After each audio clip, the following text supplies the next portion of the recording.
तरी मित्रांनो, आपण याच्यामध्ये शेणखत घालून घेतलेलं आहे, हे तुम्ही पाहू शकता. आणि आपण लावून घेतलेलं औषध हे ऊसाला. आता याची बीज प्रक्रिया झालेली आहे आणि याच्यामध्ये आपण शेणखत घालून घेतलेलं आहे. आता ह्याच्यामध्ये आपण गोल रिंग ऊस लावणार आणि सेंटरमध्ये 1-2-3 कांड्या सोडणार आणि पलीकडल्या बी खड्ड्यामध्ये तसंच करणार.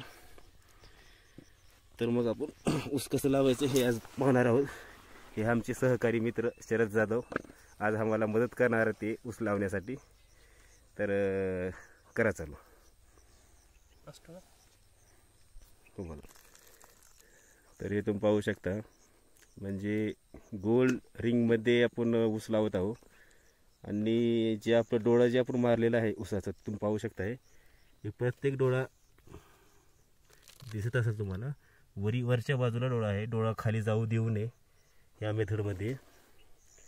खाली बी गेलं तर त्याला उगवून येण्यासाठी वेळ जास्त लागेल, म्हणून जेवढा होईल तेवढं डोळं आपलं जे आहे ऊसाचं वरी घ्यावं. तर आमचे मित्र आज सहकार्य करण्यासाठी आलेले आहेत. तर हे आपलं आता रिंग टाईप लावून झालेलं आहे. आता ह्याच्यामध्ये आपण काय करणार, आता ही रिंग एक झाली, दुसरी रिंग बनवून घेणार इकडं. आणि उरलेलं जी बेन आपलं जर उरेल तर आपण त्याच्यामध्ये एक प्लसमध्ये आपण हे बनवून घेणार. तर इथून पाहू शकता की डोळ्यावर कुठं कुठं पाचट राहिलेलं आहे. डोळ्यावरलं पाचट जे आहे पूर्णपणे काढून घ्यावे, जेणेकरून ऊस उगवून येण्यासाठी अडथळा येणार नाही मध्ये.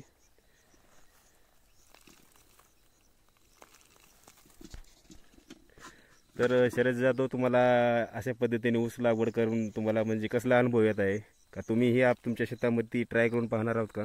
जसं की मी तुम्ही माहिती दिल्याप्रमाणे मी इथं बघितलेलं आहे. सेम मी पण प्रक्रिया मी माझ्या शेतामध्ये 1 एकरची करून बघणारच आहे लवकरच मी. मला हा तुमचं जे तुम्ही मार्गदर्शन केलं हे मला चांगलं वाटलेलं आहे. आणि अशा पद्धतीनंच मी पण आता माझ्या शेतामध्ये मी लागवड करून घेणार आहे लवकरच. त्यावेळेस पण तुम्हाला हा माझा अनुभव सांगणच त्यावेळेस जेव्हा मी लावण करेन त्यावेळेस. धन्यवाद. तर आपण जी आहे म्हणजे ही रिंग मेथड जी पद्धत आहे, तर सुरुवातीला 1 एकरामध्येच करून बघावी. जास्त क्षेत्रामध्ये ट्राय करून घेऊ नये. जर 4-5 एकर जर तुम्ही ऊस लावायचं म्हणत असाल तर त्याला खर्च पण जास्त येईल रिंग मेथडमध्ये. म्हणजे रिंग मारून घेणे आणि एवढं ऊस व्यवस्थित लावून घेण्यासाठी वेळ पण खूप जातो. म्हणून डेमो बघण्यासाठी तुम्ही 1 एकर सुरुवातीला एकरभर किंवा अर्धा एकर पण करू शकता तुम्ही. आणि नंतर जर तुम्हाला हे जमलं तर तुम्ही पुढे वाढवू शकता. तर हे आपलं संपलेलं आहे. आता हे आपली रिंग झालेली आहे आणि आता ही आपली दुसरी पण इकडली रिंग कंप्लीट झालेली आहे. तर तुम्ही पाहू शकता, हे पण रिंग झालेली आहे आपली आणि हे पण रिंग झालेली आहे. एका रिंगामध्ये तुम्ही पाहू शकता किती डोळे बसलेले आहेत. ते 1 2 3 4 5 6 7 8 9 10 11 12 डोळे एका रिंगामध्ये बसलेले आहेत. आणि इकडं पण एका रिंगमध्ये 12 डोळे बसलेले आहेत. 12 किंवा 13 बसले असतील.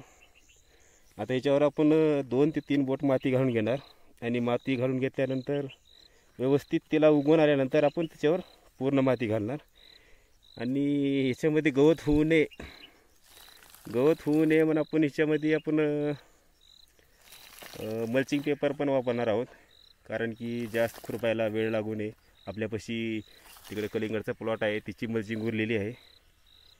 म्हणून ते आपण इथं या 2 रिंगावर आपण व्यवस्थित मल्चिंग पेपर आतून घेऊ, जेणेकरून आपल्याला गवत पण होणार नाही. आणि हे आपलं ड्रिप इरिगेशन आहे. इथं आपली तैवान पिंक पेरूची बाग आहे. याच्यातूनच आपण एक ड्रिपची 2 नळ्या काढून व्यवस्थित ह्याच्यावर 2 रिंग आपण बनवून घेणार. तर हे आपलं जवळपास 1 रिंग जी आहे उजवून घेण्याचं काम झालेलं आहे. तर अशा पद्धतीने आपण 1 रिंग लावून घेतलेली आहे. आता याच्यावर आपण जास्त पूर्ण खड्डा जी आहे भरून घेणार नाही.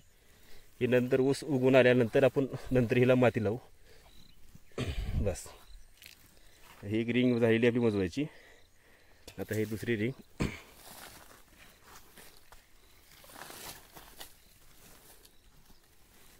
हे आपण फक्त डेमो घेण्यासाठी, म्हणजे रिंग मेथडमध्ये ऊस कसला येतो आणि तुम्हाला दाखवण्यासाठी हा एक डेमो तयार केला आहे आपण. तर शेतकरी मित्रांनो, हाय मित्रांनो, तुम्हाला जर व्हिडिओ आवडला असेल तर हे चॅनल सबस्क्राईब करा, शेअर करा, लाईक करा, बिलकुल विसरू नका. धन्यवाद. तर जय हिंद, जय जवान, जय किसान.